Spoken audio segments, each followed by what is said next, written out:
Mga kababayan, mga lolo at lola, mga minamahal naming mga pensyonado, kung naghihintay kayo ng balita tungkol sa Universal Social Pension, ang video na ito ay para sa inyo.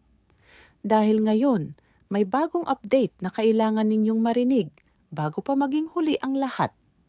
Nagsimula na ang distribution sa ilang LGU at posibleng kasama na ang inyong lugar. Manatili kayo at pakinggan ninyo itong mabuti dahil ito ang balitang matagal na nating pinaghihintay. Mga kababayan, alam nating lahat kung gaano kahirap ang buhay ngayon. Ang presyo ng bigas, ng gamot, ng kuryente, tumatangkad ng tumatangkad. At ang marami sa ating mga nakatatanda, lalo na yung mga hindi pa natatanggap ng pensyon mula sa SSS o GSIS, ay talagang naghihirap. Kaya naman, ang balitang ito ngayon ay hindi basta-basta. Ito ay isang hakbang patungo sa pag-asa. Ang Universal Social Pension, o kung tawagin natin, ay ang pensyon para sa lahat ng matatanda, ay nagsisimula nang maramdaman sa ilang bahagi ng ating bansa.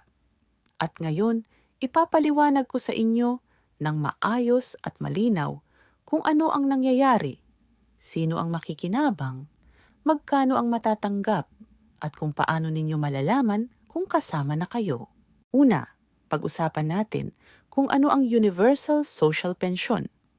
Ito ay ang programa ng pamahalaan na nagbibigay ng buwanang tulong pinansyal sa mga matatandang Pilipino na hindi sakop ng anumang pension system.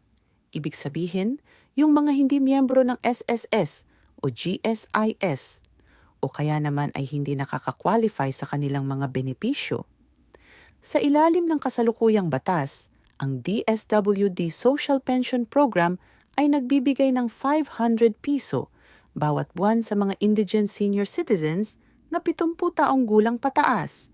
Ngunit ang bagong kilusan na ito, ang Universal Social Pension, ay naglalayong palawakin ang coverage at dagdagan ng halaga para maabot ang mas maraming Pilipino. Pakinggan ninyo itong mabuti. Sa ilalim ng House Bill 5068 o ang tinatawag na Universal Social Pension Bill, nais ng ating mga mambabatas na ibigay ang monthly pension hindi lamang sa mga indigent, kundi sa lahat ng senior citizen na 65 taong gulang pataas na hindi sumasaklaw sa SSS o GSIS pension. At ang proposed na halaga ay hindi na 500, kundi 1,000 piso bawat buwan. May isa pang mahalagang update na kailangan ninyong malaman. Sa kasalukuyan, habang inaaprubahan pa ang buong batas, ang ilang LGU o Local Government Unit sa ating bansa ay nagsimula ng mag-distribute ng kanilang sariling social pension assistance sa mga senior citizen sa kanilang nasasakupan. Ito ay bahagi ng programang Expanded Social Pension na pinapatakbo ng ilan sa ating mga lokal na pamahalaan kasabay ng suporta mula sa DSWD. Kabilang sa mga lugar na nagsimula na ang distribution ang ilang munisipalidad sa Visayas, Mindanao at ilang probinsya sa Luzon. Ang mga senior citizen na nakatala sa listahan ng DSWD bilang indigent at nagtatanda ng 65 taon pataas ay ang pangunahing target ng pamamahagi. Ang release ay karaniwang ginagawa sa pamamagitan ng barangay, sa pamamagitan ng palengke o community center o direkta sa bahay ng senior citizen sa pamamagitan ng Pantawid Pamilya at DSWD field workers. Ngayon, pag-usapan natin ang mga halaga. Kung ikaw ay kasalukuyang DSWD Social Pension Recipient na tumatanggap ng 500 piso bawat buwan at pumapasok na sa quarterly release, ibig sabihin, 1,500 piso bawat 3 buwan, ang target ng Universal Social Pension ay i-adjust ito para maging 1,000 piso bawat buwan o 3,000 piso kada quarter. Halimbawa, si Lola Nena, 72 taong gulang, nakatira sa probinsya, walang SSS o GSIS pension. Sa kasalukuyan, 3 beses sa isang taon siyang tumatanggap mula sa DSWD ng humigit kumulang 1,500 piso. Kung matutupad ang Universal Social Pension, matatanggap niya ang 3,000 piso bawat quarter. Iyon ay 12,000 piso sa isang taon. Hindi malaki para sa iba, pero para kay Lola Nena, iyon ay gamot, bigas at tubig sa loob ng maraming araw. At para naman sa ating mga SSS pensioner at GSIS pensioner na nakikinig ngayon, mayroon ding magandang balita para sa inyo.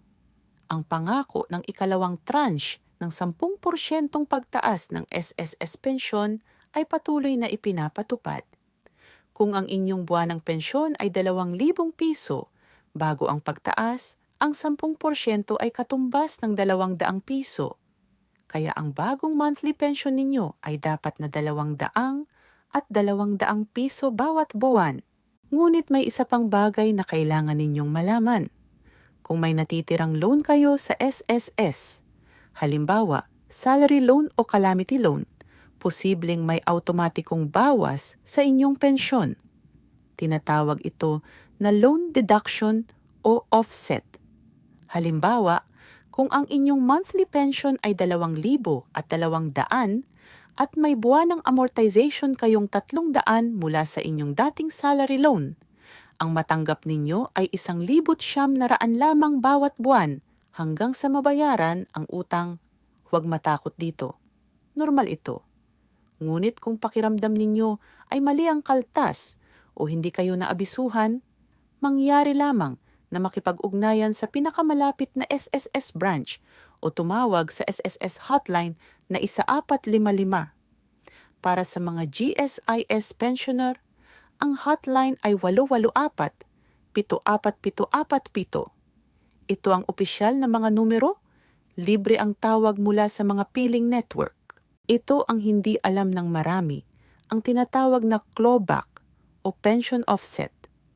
Kung sakaling natanggap kayo ng pension na higit sa dapat sa nakaraang mga buwan, halimbawa dahil sa administrative error o sa temporary na pagtaas na hindi pa pinal, posibleng ibawas ng SSS o GSIS ang labis na halaga sa inyong susunod na mga pension release.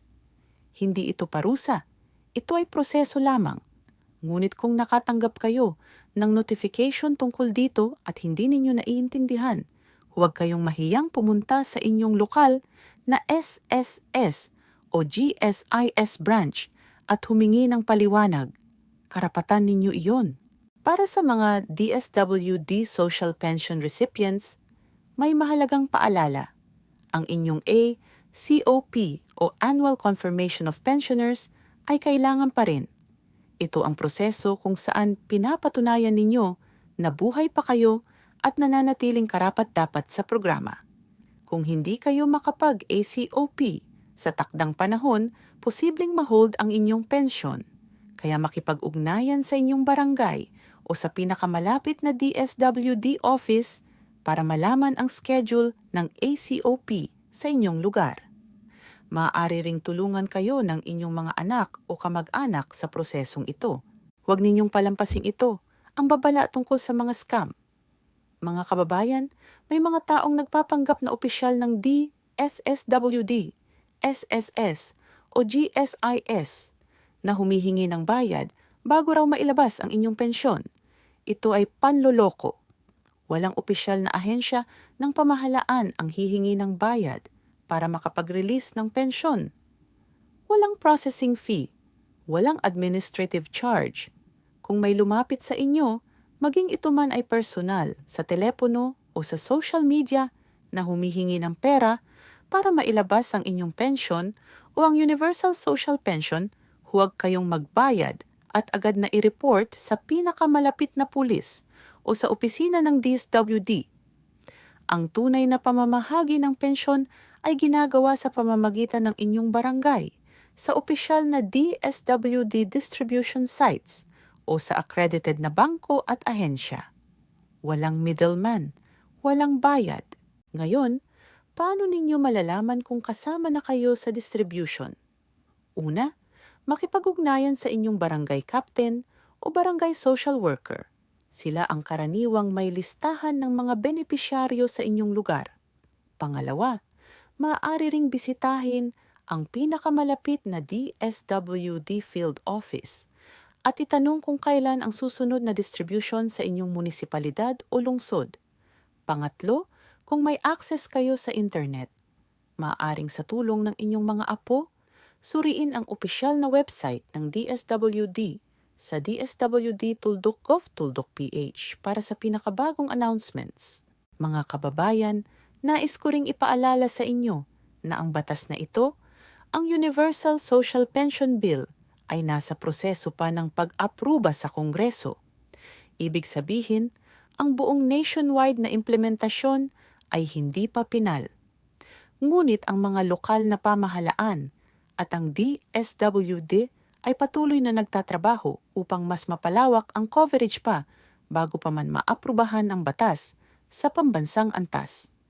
Kaya ang mensahe ko sa inyo ngayon ay ito: magbantay sa inyong barangay, makiisa sa mga listahan ng DSWD at huwag nang hintayin pang maging ganap ang batas bago magtanong kung kasama na kayo. Mga minamahal naming mga lolo at lola, mga pensyonado, mga nagtatrabaho ng matagal para sa bansang ito, nais naming sabihin sa inyo ngayon na hindi kayo nakalimutan. Ang bawat sentimo ng pensyon na inyong natatanggap mula sa SSS, mula sa GSES, mula sa DSWD ay pruweba ng inyong pagmamahal sa pamilya, ng inyong tiwala sa bansa, ng inyong mga tao ng pagsisinop at pagtatrabaho. Hindi ito regalo, ito ay karapatan ninyo. At ang Universal Social Pension, kahit malayo pa ang daan patungo sa buong implementasyon, ay isang pag-asa na nagsasabing ang bansa ay nakikinig, ang gobyerno ay nakikinig. At kami, ang mga nagmamahal sa inyong kapakanan, ay nandito upang siguraduhing alam ninyo ang bawat update, ang bawat karapatan at ang bawat piso na kabilang sa inyo. Kung nakinabang kayo sa video na ito, mangyari lamang na i-share ito sa inyong mga kamag-anak, sa inyong mga kapitbahay, sa inyong mga kaibigan na matatanda rin. Maaaring mayroon silang lolo o lola na nangangailangan ng impormasyong ito ngayon. Isang share ninyo, isang malaking pagtulong sa isang matatanda. At kung hindi pa kayo nakasubscribe sa aming channel, pindutin na ang subscribe button at ang bell icon para hindi kayo mapag-iwanan sa susunod na mahahalagang update tungkol sa SSS, GSIS, DSWD at sa Universal Social Pension. Sa lahat ng aming mga lolo at lola na nanonood ngayon, maraming salamat sa inyong tiwala. Ingatan ninyo ang inyong kalusugan. Huwag kayong mapagod na makipaglaban para sa inyong mga karapatan at alalahanin ninyo lagi, kayo ay hindi nag-iisa. Hanggang sa muli, mahal namin kayo. Paalam at ingat lagi, mga kababayan.